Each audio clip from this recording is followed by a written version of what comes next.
வணக்கம் நண்பர்களே, விஜயபிரயாக் பேசுகிறேன். ஒரு வருஷம் தொடர்ந்து இதை பண்ணி பாருங்கள், உங்கள் வாழ்க்கை மாறும்னு சொல்கிறேன். 10 விஷயங்கள். முதல் விஷயம், நெகட்டிவ் பீப்புளை அவாய்ட் பண்ணுங்கள். ரெண்டாவது, கோலை செட் பண்ணுங்கள். உங்கள் வாழ்க்கையில் நெகட்டிவ் பீப்புள் போயிட்டாங்கனாலே 50% நீங்கள் சக்ஸஸ் ஆகிடுவீங்க. தேவையற்ற மனிதர்களோட நம்ம தேவையான நேரத்தை வேஸ்ட் பண்ணிகிட்ருக்கோம், கில் பண்ணிகிட்ருக்கோம். ரெண்டாவது, கோலை செட் பண்ணிட்டோம், அதற்கான பிளானை போட்டோம். இப்போ என்ன பண்ணணும்? ஆட்டிடியூட் பற்றி பேசணும்னு நினைக்கிறேன். மூணாவது விஷயம், இதை மட்டும் பண்ணுங்கள். இது தேர்ட் ஸ்டெப் அப்படின்னு என்னோட குரு சொல்கிறாங்க. உங்களோட ஆட்டிடியூடை சேஞ்ச் பண்ணுங்கள். உங்களோட மனோபாவத்தை, உங்களுடைய செயல்முறைகளை, நீ வெளிப்படுத்தும் விதங்களை மாற்றுங்க. எதை மாற்றணும் நீங்கள் தான் முடிவு பண்ணணும். ஒரு இலக்கை நீங்கள் அச்சீவ் பண்ணணும்னு நினைக்கிறீங்க, சக்ஸஸ்ஃபுல்லாக இதை நான் பண்ணணும், எனக்கு இவ்வளோ பணம் வேணும், நான் அவ்வளோ ஃபாரின் ட்ரிப் போகணும், கார் வாங்கணும், சேரிட்டி பண்ணணும், எது வேணா இருக்கலாம். பட் அதை அச்சீவ் பண்ணுறதுக்கு முன்னாடியும் சரி, அச்சீவ் பண்ண பின்னாடியும் சரி, நம்ம ஹம்புலர் எளிமையாக இருக்கணும். அவ்வளோதான். Stay humble. Success secret equal to stay humble. அவ்வளோதான்.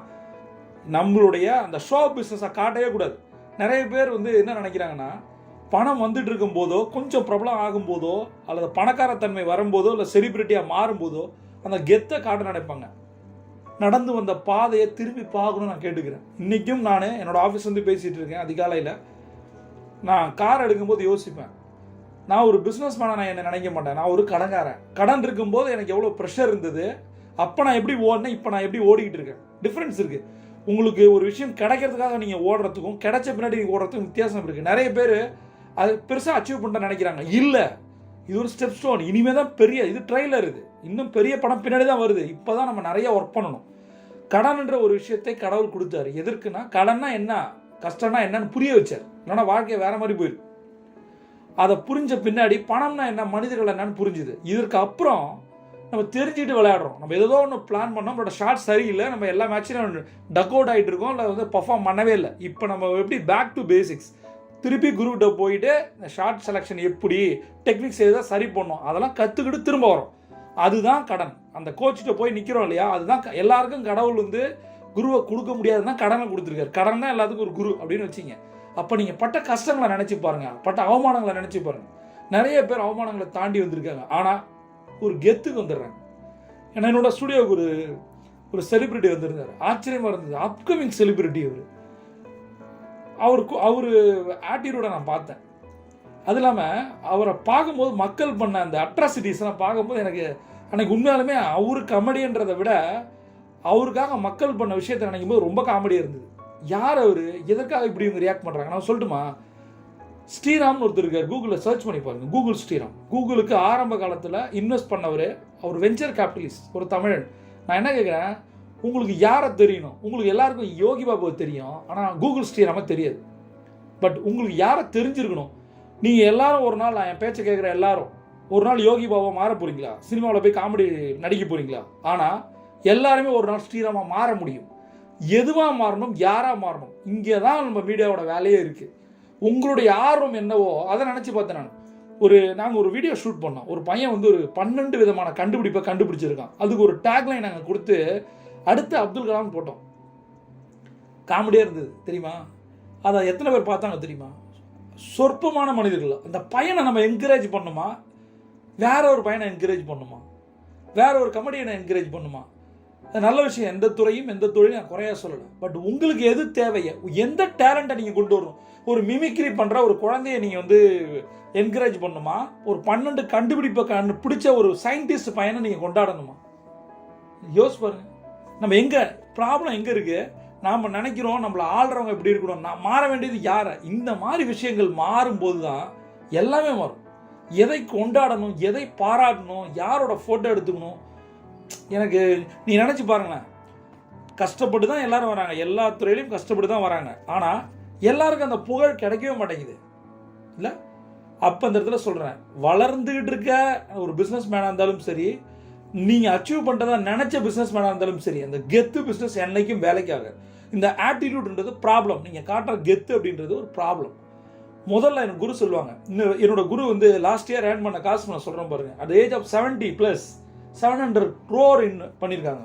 700 கோடி 71 வயசில் அப்படின்னும் போது அவங்க எல்லா ப்ராஜெக்டையும் எடுத்துக்கிறது இல்லை, 3ல் ஒரு ப்ராஜெக்ட் எடுத்துக்கிறாங்க. அதிலே இவ்வளோ சம்பாதிக்கிறாங்கன்னா அவங்க சொல்லுவாங்க, நம்ம எப்படி நம்ம கூட இருக்கவங்களை வச்சுக்கணும்னா, நாம் எப்படி இருக்கணும்னா பொலைட்டாக இருக்கணும், ப்ளசண்ட்டாக இருக்கணும் அப்படின்னும். இந்த P² ஃபார்முலாவை அவங்க சொல்ல மாட்டாங்க, செய்வாங்க. இப்போ நம்ம ஷோ பண்ணுறதுக்கு என்ன இருக்குது? நம்மளோட அச்சீவ்மெண்ட்டை காட்டணுமா? ஒருவேளை நிறைய பணம் இருக்குது, நிறைய அச்சீவ் பண்ணிட்டேன், அதை காட்டணுமா என்ன? மக்களுக்கு தெரியாதா? கெத்து காட்டி தான் ஒரு செலிபிரிட்டின்னு ப்ரூவ் பண்ணுமா? வாழ்க்கை எவ்வளோ இருக்குது? இந்த மாதிரி நிறைய கெத்து காட்டினவங்க ஒரு நாள் காணாமே போயிருக்காங்க தெரியுமா? அப்போ நாம் ஹம்பிளாக இருக்கணும். எல்லார்ட்டையும் அடிபணிஞ்சு போகணும்னு சொல்லலை. பட் நம்ம என்னை பொறுத்த வரைக்கும் கெத்து என்பது ஒரு தேவையில்லாத ஒரு வேலை. எந்த அளவுக்கு நீங்கள் காமாக இருக்கீங்களோ, பேஷண்டாக இருக்கீங்களோ, உங்களோட ஃபெயிலியர் ரேட் கம்மியாகுதுன்னு நான் சொல்கிறேன். நம்ம கெத்து காட்ட போது தான் என்ன வரும், ஆட்டோமேட்டிக்காக ஃபெயிலியர் நோக்கி போகிறோம். சரியா? பட் ஃபெயிலியர் தப்பு இல்லை, அது ஒரு பார்ட் ஆஃப் ஹஸ்ல். இது இருந்தாலும் கூட ஒரு ஃபெயிலியர் வரும்போது நீங்கள் ஒரு ஹம்பிளாக இருந்து ஒரு ஃபெயிலியரை ஃபேஸ் பண்ணுறதும் கெத்தாக இருந்து ஒரு ஃபெயிலியரை ஃபேஸ் பண்ணுறதும் வித்தியாசம் இருக்குது. ஒரு ஃபெயிலியர் உங்களை ஒரு ஃபைட்டராக மாற்றுது. ஒரு சேலஞ்சிங் சுச்சுவேஷன் தான் உங்களை ஃபைட்டராக மாற்றுது. அந்த இடத்துல நீங்கள் ஸ்ட்ராங்காக இருக்கணும். ரெண்டாவது காமாக இருக்கணும். உங்களோட மைண்ட் செட் எந்த அளவுக்கு ஸ்ட்ராங்கான மைண்ட் செட்டாக இருக்கோ, காம் மைண்ட் செட்டாக இருக்கோ, நான் சொல்கிறேன் பாருங்க, எந்த அளவுக்கு உங்களோட மைண்ட் செட் காம் மைண்ட் செட்டாக இருக்கோ அந்த அளவுக்கு ஸ்ட்ராங்காக மாறும். பதட்டமாக பரபரப்பாக அந்த மாதிரி ஜிக்ஸாக் மைண்ட் செட்டில் இருந்தீங்கன்னா உங்களால் ஒரு ஸ்ட்ராங் சுச்சுவேஷனை, சேலஞ்சிங் சுச்சுவேஷனை ஃபேஸ் பண்ணவே முடியாது. அதை நீங்கள் ஆட்டோமேட்டிக்காக உங்களை வீக்காக மாற்றிடும். எமோஷன் ஆகாதீங்க, அவ்வளோதான் சொல்கிறேன். எமோஷனே ஆகக்கூடாது. அந்த காம்னஸ், அந்த பொலைட்னஸ், அந்த எந்த அளவுக்கு உங்களோட மனசில் நம்ம ஒரு சாதாரண நாம் ஒரு இண்டஸ்ட்ரிக்கு வந்திருக்கோம். ஒருவேளை நம்ம இந்த இண்டஸ்ட்ரி வந்து ஒரு ஹைப்பான இண்டஸ்ட்ரியாக இருக்கலாம். ஒரு ஒரு சயின்டிஸ்ட்டை யாருக்கும் தெரியாமல் போகலாம். அதுக்கப்புறம் ஒரு செலிபிரிட்டியை, ஒரு சினிமாவில் இருக்கவங்கள யாருக்கும் தெரியல, மீடியா இருக்கவங்களுக்கு தெரியலாம். பட் எவ்வளோ ஏர்ன் பண்ணுற பணக்காரங்க இருக்காங்க தெரியுமா? நான் இப்போ உங்களுக்கு கேட்குறேன், ஒரு டாப் 10 ஒரு பிஸ்னஸ் மேனை, தமிழ் பிஸ்னஸ் மேனை சொல்லுங்களேன். அவங்க டர்ன் ஓவர் 10ஆக இருக்கிற ஒரு பிஸ்னஸ் மேனோட டர்ன் ஓவர் சொல்லுங்களேன். அது தெரியாது. ஆனால் நமக்கு நிறைய தோனியை பற்றி தெரியும், நிறைய ஆக்ட்ரஸ் பற்றி தெரியும், நிறைய பேர் தெரியும்.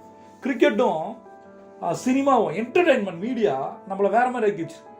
அதுவும் இப்போ நடக்கிற இன்ஸ்டாகிராமோ, ஃபேஸ்புக்கோ, யூடியூபோ எது செலிபிரிட்டியை ஃபோக்கஸ் பண்ணியிருக்கு, ஆனால் அச்சீவரை ஃபோக்கஸ் பண்ணி இல்லை. அவங்க பண்ணுற ஃபெயிலியரை கூட ஃபோக்கஸ் பண்ணுது. இத்தனை பால் இவ்வளோ 2 தான் எடுத்திருக்காரு, இவ்வளோ தொடர்ந்து 3 டக் அடிச்சிருக்காரு. அது தெரியணுமா? எத்தனை பேர் சீரியல் ஆண்டர்பிரனர்ஸ் இருக்காங்க தெரியுமா? வெளிச்சத்துக்கு வராத பிஸ்னஸ் மேன். எந்த ஒரு பிஸ்னஸ் மேனும் அவன் காட்டிக்கிறதே கிடையாது. ஆனால் நாம் தேடி தேடி கண்டுபிடிக்கணும், படிக்கணும், அவனை தெரிஞ்சுக்கணும், அவங்கள ஃபாலோ பண்ணணும். ஏன்னா நம்ம ஒரு நாள் பிஸ்னஸ் மேன் ஆக போகிறோம். ஒரு வேலை செய்கிறவங்களா இருந்தால் நீங்கள் ஒரு பிஸ்னஸ் மேனாக இருந்தீங்கன்னா மோஸ்ட் சக்ஸஸ்ஃபுல் பிஸ்னஸ் மேனாக இருக்கணும். யாரை நீங்கள் தெரிஞ்சுக்கணும், யாரை கொண்டாடணும் அப்படின்றத இந்த இடத்துல முடிவு பண்ணு. எமோஷன் கண்ட்ரோல் இது ரொம்ப ரொம்ப முக்கியம் நினைக்கிறேன். இந்த எமோஷன் கண்ட்ரோல் நம்ம ஜெயிச்சாலும் ஜெயிக்கிறனாலும் இந்த எமோஷன் கண்ட்ரோல் இருந்தால் அது உங்களை ஜெயிக்க வைக்கும்.